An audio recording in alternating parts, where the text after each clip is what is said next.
in the academia and the question of landless laborers in the farmers protest.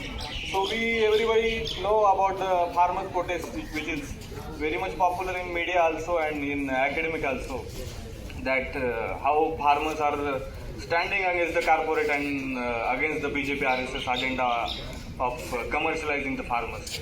But where the marginalized voices of marginalized and the landless laborers is always suppressed, and they never get the space to articulate their grievances in the farmer protest. So that's why BAPSA arranged this talk, and BAPSA invited person who is working on the ground in Punjab. He founded the Zameen Prapti Samiti and is working there from 2014. And they are agitating against the Punjab government, where Punjab government, there is one act for this land acquisition act, which common grazing land of the village.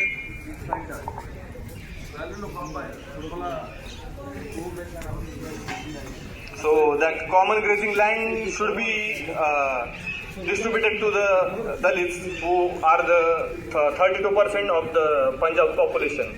But if you look at the data, that landlessness in the Dalit population in the Punjab, so even after the 32% of the population, they have only 3% of the land, and whether other like the dominated caste Jat Sikh, who hold the land like 70% in the land distribution. So that's why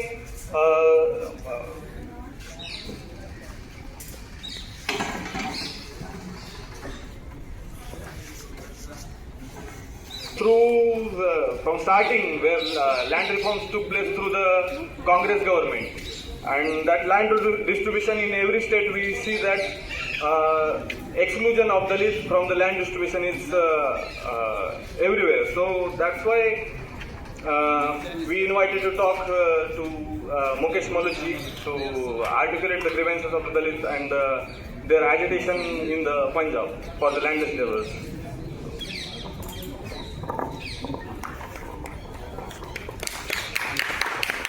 साथियों, जमीन प्राप्ति संघर्ष committee जो पंजाब में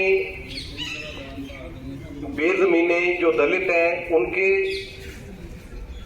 जमीन में हिस्सेदारी की जो लड़ाई है वो लड़ रही है।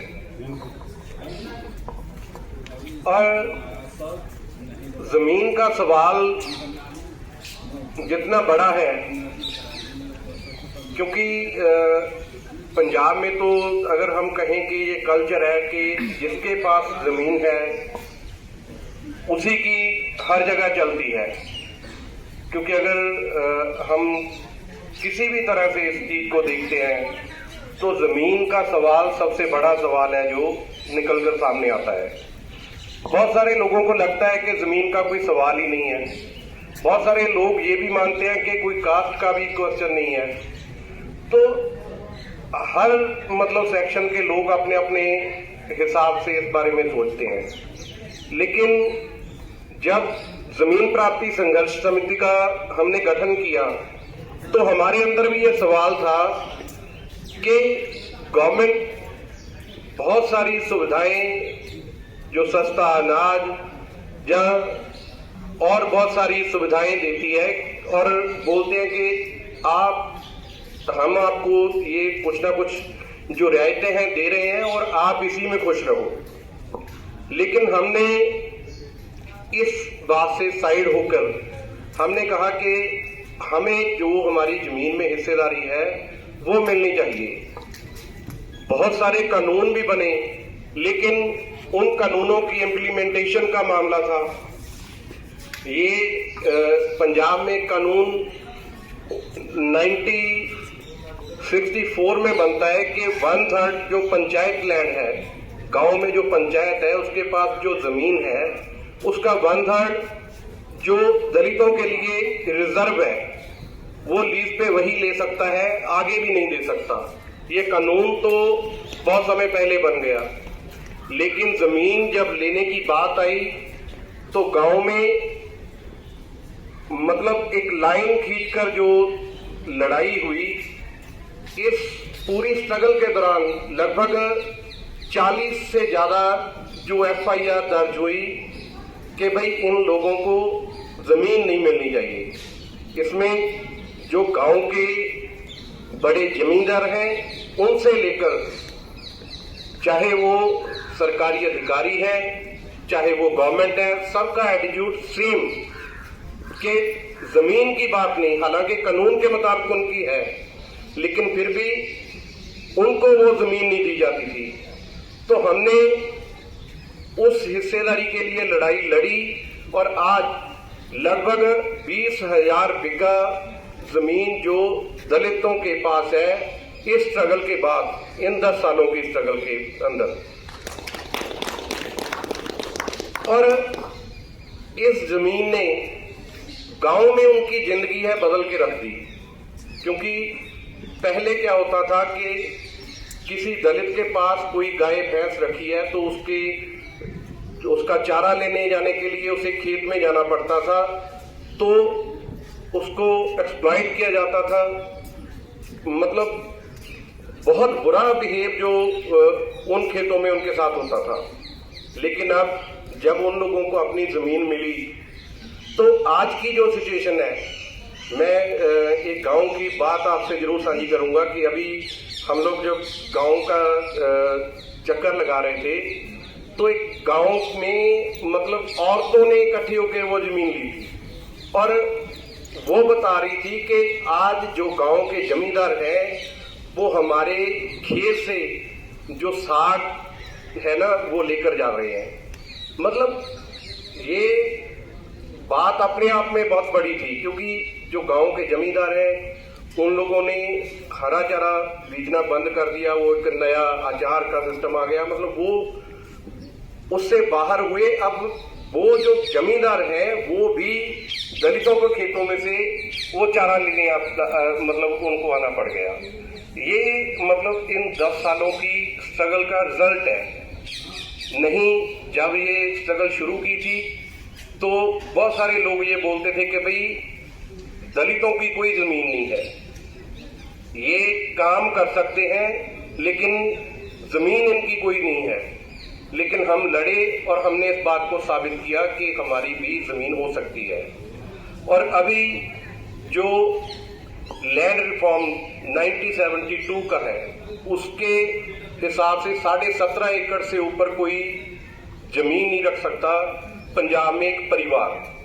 तो हम अभी उस इशू को लेकर जो स्ट्रगल है वो कर रहे हैं। जब जमीन का सवाल आता है और जब से ये किसानी आंदोलन चला है तो एक चर्चा इस बात पर भी हो रही है कि जो किसान फार्मर जो प्रोटेस्ट कर रहे हैं उनमें मजदूरों की जो मांग है, जो आज का हमारा विषय भी है, क्या उनके साथ अलायंस हो सकता है। तो इस पे मुझे लगता है कि अलायंस हो भी सकता है और नहीं भी हो सकता। ये दोनों बातें हैं। एक कि जो बड़े फार्मर्स हैं, जिन लोगों को लगता है कि पूरी की पूरी जमीन जो छोटे किसान हैं उनकी जमीन को भी वो अपने हाथों में ले रहे हैं लगातार। बहुत सी किसानी जिनके पास 2 एकड़ 4 एकड़ जमीन थी, उनकी जमीन वो बड़े जमींदारों के पास जमा हो गई। अभी जब हमने ये सीलिंग एक्ट का मामला उठाया तो हम जब गांव में गए तो उस पे जब इस बात पे चर्चा हुई कि इस गांव में कितने लोग हैं जिनके पास 17.5 एकड़ से ऊपर जमीन है, तो बहुत से किसान वो मिले जो खुद बता रहे थे कि भाई हमारी जमीन भी जो कमीशन एजेंट है, आड़तिया बोलते हैं पंजाब में, कि भाई हमारी इतनी जमीन उसके पास चली गई। तो मतलब कई लोगों के उन्होंने नाम बताए और उन्हें लगा कि अगर ये सीलिंग एक्ट के ऊपर की जमीन को बांटने का सवाल खड़ा होता है, अगर ये जमीन आएगी तो हम लोग भी आपके साथ आ सकते हैं। ये मतलब इस स्ट्रगल के जिन लोगों की जमीन छिन गई या जिनके पास नामात्र जमीन है वो हमारे साथ उनका अलायंस हो सकता है, लेकिन जो बड़े हैं वो उनके खिलाफ भी जो हमारी लड़ाई है वो चलती है। क्योंकि गांव में जो बड़े जमींदार हैं सबसे ज्यादा तकलीफ उन लोगों को है कि इन लोगों को जमीन नहीं मिलनी चाहिए, क्योंकि उस जमीन के बदले, उस हरे चारे के बदले उनसे भंगार, फ्री में काम लेना, उनको एक्सप्लॉइट करना, हर तरह से उनका शोषण जो वो करते हैं, वही शोषण जो किसानों में से कोई 1-2 एकड़ वाला या मतलब बेजमीना है जिसकी जमीन चली गई, उसके साथ भी वो करते हैं। इसलिए हमें ये देखना होगा कि किसानों की कितनी परतें हैं, क्योंकि लगभग 80-85% से ज्यादा वो किसानी है जिनके पास 5 एकड़ से कम जमीन है। वो थोड़ा सेक्शन है जो उससे ऊपर है। तो हमें उन किसानों को कैटेगराइज करना पड़ेगा और उसी के हिसाब से मुझे लगता है कि एक सेक्शन, अगर वो सीलिंग एक्ट के मामले पे ये इस बात पे आते हैं कि भाई हमें अगर ये जमीन को बांटने की लड़ाई होगी तो हम लोग इसमें आएंगे, तो मुझे लगता है कि इस पे ये अलायंस हो सकता है। और दूसरी बात जो मतलब लगातार ये उठ रही है कि जो किसान आंदोलन है उसमें जो लैंडलेस फार्मर्स हैं उनकी मांगे नहीं उठाई जा रही। तो इस बात पे मुझे लगता है कि हमें अपनी लड़ाई खुद लड़नी चाहिए। हमें इस बारे में नहीं सोचना चाहिए कि कोई और हमारी मांगे उठाए, क्योंकि हम एक बात कहते हैं कि जो मृतक शरीर होता है, अर्थी है, वो दूसरों के कंधे पे जाती है। जो जीवित लोग हैं वो अपने कदमों पे, अपनी टांगों के जोर पे वो आगे बढ़ते हैं। तो इसलिए इस बात को हमको समझना चाहिए कि हम जैसे वो किसान छोटे बड़े सब एक साथ होकर अपनी मांगों को लेकर लड़ रहे हैं, तो हमारा जो लैंडलेस फार्मर्स हैं, जो दलित हैं, उनका भी उस तरह का मूवमेंट खड़ा होना जरूरी है। लेकिन हम लोग अभी भी बंटे हुए हैं। हमें लगता है कि ये बात इसकी थोड़ी सी गलत है तो हम इससे अलग हो गए। जैसे किसान ऑर्गेनाइजेशन वालों ने मिनिमम प्रोग्राम पे अपनी एकजुटता बनाकर वो जो 3 खेती कानून के खिलाफ उन्होंने लड़ाई लड़ी, तो मतलब जेडपीएससी जब पहले जो दिल्ली का आंदोलन हुआ तो हम लोग बकायदा टेंट लगाकर उसकी सपोर्ट में बैठे। तभी ऐसे बहुत सारे सवाल आए कि क्या हमें उनकी सपोर्ट करनी चाहिए या नहीं। तो मुझे लगता है कि उससे पहले हमें ये समझना चाहिए कि ये जो लड़ाई है ये किन लोगों के खिलाफ है, किन लोगों की तरफ से लड़ी जा रही है। और दूसरी बात, जो 3 कानून हैं उनका कोई प्रभाव जो लैंडलेस फार्मर्स हैं उन पे पड़ेगा या नहीं पड़ेगा। तो देखो, जब उन कानूनों के जरिए वो मंडीकरण को खत्म कर रहे हैं तो लाखों मजदूर है जो मंडियों में काम कर रहा है, लेकिन उनका जो प्रोजेक्ट है उस कानून के जरिए वो एक ऐसा सिस्टम लाना चाहते हैं कि किसान के खेत से वो टैंकर से वो फसल भरेंगे, सीधा साइलों में जाएगी, उसमें जो लेबर का काम है वो खत्म हो जाएगा। तो उसका असर जो लैंडलेस है उन पे पड़ेगा।